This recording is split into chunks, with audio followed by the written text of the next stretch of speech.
ഉപതെരഞ്ഞെടുപ്പ് ഫലം സർക്കാരിന്റെ വിലയിരുത്തലായോ? അതാണ് ചോദ്യം. സിറ്റിംഗ് സീറ്റുകൾ ഭരണ പ്രതിപക്ഷ പാർട്ടികൾ നിലനിർത്തുമ്പോൾ എങ്ങനെ വിലയിരുത്തും സർക്കാരിനെ? എന്തായാലും ഉപതെരഞ്ഞെടുപ്പിൽ LDF-നെയും BJP-യെയും നയിച്ച CPIM സംസ്ഥാന സെക്രട്ടറിയുടെയും പ്രതിപക്ഷ നേതാവിന്റെയും പ്രതികരണങ്ങൾ കാണാം.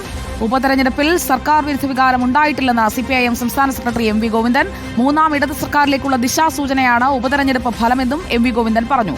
എന്നാൽ ഉപതെരഞ്ഞെടുപ്പ് ഫലം ഭരണവിരുദ്ധ വികാരത്തിന്റെ അതിലൊരു തെറ്റുണ്ട്. ഭരണവിരുദ്ധ വികാരത്തിന്റെ പ്രതിഫലനമെന്നാണ് പ്രതിപക്ഷ നേതാവ് VD സതീശൻ പറയുന്നത്. ഇത്രയും വലിയ പരാജയമുണ്ടായിട്ടും പിണറായി തിളങ്ങിയെന്ന് എങ്ങനെ പറയുമെന്നും സതീശൻ ചോദിച്ചു. ഞാനിപ്പോൾ പറയുന്നത് ഗവൺമെന്റ് വിരുദ്ധ വികാരമോ ഗവൺമെന്റിനെതിരായ വിലയിരുത്തലോ ആകാൻ ഈ ഉപതെരഞ്ഞെടുപ്പ് തീർച്ചയായിട്ടും സാധിക്കുന്നതല്ല. ഒരു ഭരണവിരുദ്ധ വികാരമുണ്ട്. അതെല്ലാം VD സതീശന്റെയും അതുപോലെ തന്നെ K സുരേന്ദ്രന്റെയും ഒക്കെ മനസ്സിൽ മാത്രമേ ഉള്ളൂ. രണ്ടാം ടേമും കഴിഞ്ഞ് മൂന്നാം ടേമിലേക്ക് ഇടതുപക്ഷ ജനാധിപത്യ പോകുന്നുള്ളതിന്റെ കൃത്യമായ സൂചനയാണ്. ഭരണവിരുദ്ധ വികാരം ഇല്ല എന്നാണ് CPM അവകാശപ്പെടുന്നത്. അങ്ങനെ തന്നെ നിങ്ങൾ വിശ്വസിച്ചാൽ മതി. ഞങ്ങൾക്ക് അതാണ് സന്തോഷം. അങ്ങനെ തന്നെ നിങ്ങൾ വിചാരിക്കുക. ഭരണവിരുദ്ധ വികാരം ഇല്ല എന്ന് തന്നെ നിങ്ങൾ വിചാരിക്കുക. അവകാശവാദങ്ങൾ നമ്മൾ കേട്ടുകഴിഞ്ഞു. ഭരണവിരുദ്ധ വികാരം ഉണ്ടോ? അതാണ് അറിയേണ്ടത്. ഈ രണ്ട് പ്രതികരണങ്ങളും വെച്ച് നമുക്കൊരു വിലയിരുത്തലിലേക്ക് പോകാം. TV പ്രസാദ് ചേരുന്നു നമുക്കൊപ്പം. TV പ്രസാദ്, 3-3 നേടുമെന്നായിരുന്നു UDF-ന്റെ അവകാശവാദം. അതായത് ചേലക്കര എന്ന LDF-ന്റെ സിറ്റിംഗ് സീറ്റ് പിടിക്കുമെന്ന്. സമാനമായ രീതിയിൽ UDF-ന്റെ സിറ്റിംഗ് സീറ്റായ പാലക്കാട് പിടിക്കുമെന്ന് BJP-യും ഒപ്പം LDF-ഉം അവകാശപ്പെടുകയും ചെയ്തു. സിറ്റിംഗ് സീറ്റുകൾ LDF-ഉം UDF-ഉം നിലനിർത്തി എന്നുള്ളതാണ് ഈ ഒരു തെരഞ്ഞെടുപ്പ് പോരാട്ടത്തിന്റെ എൻഡ് റിസൾട്ടായി നമ്മുടെ മുന്നിലുള്ളത്. ചേലക്കര പിടിക്കാൻ കഴിയാതെ പോയത് അവിടെ ഒരു ഭരണവിരുദ്ധ വികാരം ഇല്ല എന്നതിന്റെ തെളിവാണ് എന്ന് CPIM പറയുമ്പോൾ UDF-ന്റെ പ്രതിരോധം എത്രത്തോളം നിലനിൽക്കും?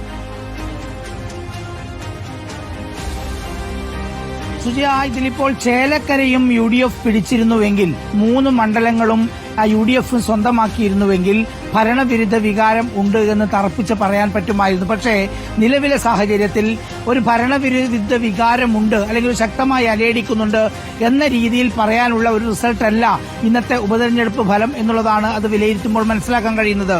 ചേലക്കരയിൽ വോട്ട് വലിയ തോതിൽ കുറഞ്ഞിട്ടുണ്ടെങ്കിൽ പോലും, അതായത് ഭൂരിപക്ഷത്തിൽ വലിയ തോതിൽ ഒരു ഇടിവുണ്ടായിട്ടുണ്ടെങ്കിൽ പോലും അത് തോൽവിയിലേക്ക് പോയില്ല എന്നുള്ളത് കൊണ്ട് ഭരണവിരുദ്ധ വികാരം ആഞ്ഞടിച്ചു എന്ന നിലയിലുള്ള പ്രതിപക്ഷം അങ്ങനെ പറയുന്നു പോലുമില്ല. അങ്ങനെ ഒരു വാചകത്തിന് പ്രസക്തിയില്ല എന്നുള്ളതാണ് അതിലൊരു പ്രധാനപ്പെട്ട കാര്യം.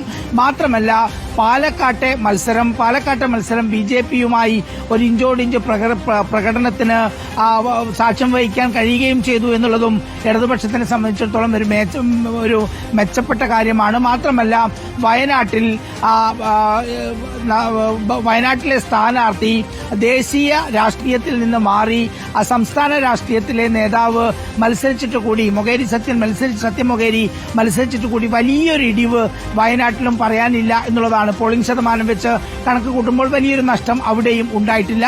പാലക്കാടും പറയത്തക്ക വിധം വലിയൊരു തിരിച്ചടി CPIM-നോ ഇടതുമുന്നണിക്കോ ഉണ്ടായിട്ടില്ല എന്നുള്ളതാണ്. മാത്രമല്ല ചേലക്കരയെ സംബന്ധിച്ച് ആ സീറ്റ് നിലനിർത്താനും കഴിഞ്ഞു.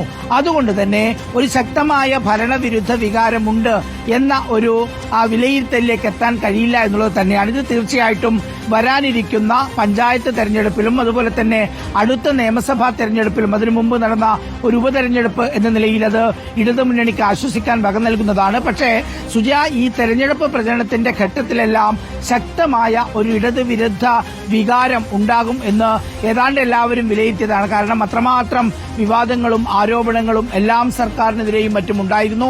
പക്ഷേ ആ രീതിയിലുള്ള ഒരു റിസൾട്ട് അല്ല ഉണ്ടായത് എന്നുള്ളതാണ് ഫൈനൽ ഫലങ്ങൾ വെച്ച് നോക്കുമ്പോൾ നമുക്ക് മനസ്സിലാക്കാൻ കഴിയുന്നത്.